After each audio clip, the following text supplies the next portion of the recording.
How do we know what we know about the Salem Witch Trials? That's the question we'll answer today on Salem Witch Trials Daily. I'm Josh Hutchinson. I'm Sarah Jack. We often talk about the myths versus the facts, but the facts have to come from somewhere. And for Salem, we are fortunate to have a massive, though incomplete, collection of primary source documents. When historians study these events, they aren't just relying on old history books. They are looking at the actual handwriting of 1692. The definitive collection for this study is titled Records of the Salem Witch-Hunt and was published just in 2009. We've spoken to Margot Burns, the associate editor and project manager of that massive undertaking.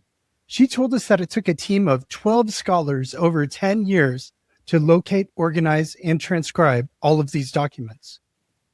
They scoured 12 different archives, including the Peabody Essex Museum and the Massachusetts State Archives, to find everything. And what they produced is the essential resource for serious study of the trials. But what exactly are these documents? It's important to note that the official record books of the Court of Oyer and Terminer, the actual reports from the trials, are missing. They likely haven't survived. Margot noted that many documents were likely lost when Governor Thomas Hutchinson's house was ransacked during the Stamp Act riot in the 18th century. The mob threw his papers into the street, and we probably lost the official court records in the mud that night. However, what we do have are the loose papers, the working documents of the legal process. 980 of these records survive. These include arrest warrants and documentations of the preliminary examinations, where you can read the actual back-and-forth interrogation between the magistrates, like John Hathorne, and the accused. And those examinations are fascinating because they vary by the scribe. If Samuel Parris wrote it down, he tried to capture every word, every dramatic moment in the meeting house. But other scribes might just summarize the event. One of the most heartbreaking types of documents are the jailer's records. We have accounts from jailers like John Arnold in Boston.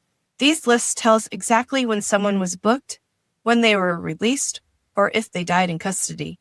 They detail the cost of each suspect's food and shackles. And speaking of shackles, the archives even contain the bills from blacksmiths for making the chains used on the prisoners. It's a chilling, tangible reminder of the reality of 1692. There's also petitions written by the accused themselves. We have a personal connection to one of the most famous of these documents. We do. We're both descendants of Mary Esty. Her petition to the court, written after she had been condemned to die, is one of the most powerful documents in American history. She pleaded not for her own life, but that no more innocent blood be shed. And the original copy of that petition still exists. It was recently on display at the Peabody Essex Museum. Seeing the handwriting of an ancestor from that long ago is an incredible, moving experience. And handwriting is key here. The team behind Records of the Salem Witch-Hunt had to analyze the handwriting of over 200 people to determine who wrote what. This matters because previous transcripts like the Salem Witchcraft Papers from the 1970s relied on Works Progress Administration transcripts from the 1930s, which were full of errors. Margot Burns pointed out that the old version sometimes had testimonies dated after a person had already been executed because of transcription mistakes. The 2009 collection fixed those errors and put everything in chronological order, allowing us to see how the crisis unfolded day by day. It really allows us to get closer to the truth. Whether it's a warrant, a bill for jail food, or a desperate plea for mercy, these papers are the voices of the past speaking directly to us now. If you want to dive into these documents yourself, and I encourage you to do so, many transcriptions are available in the book Records of the Salem Witch-Hunt, and you can access high-quality images of hundreds of documents online through the Peabody Essex Museum's Salem Witch Trials collection.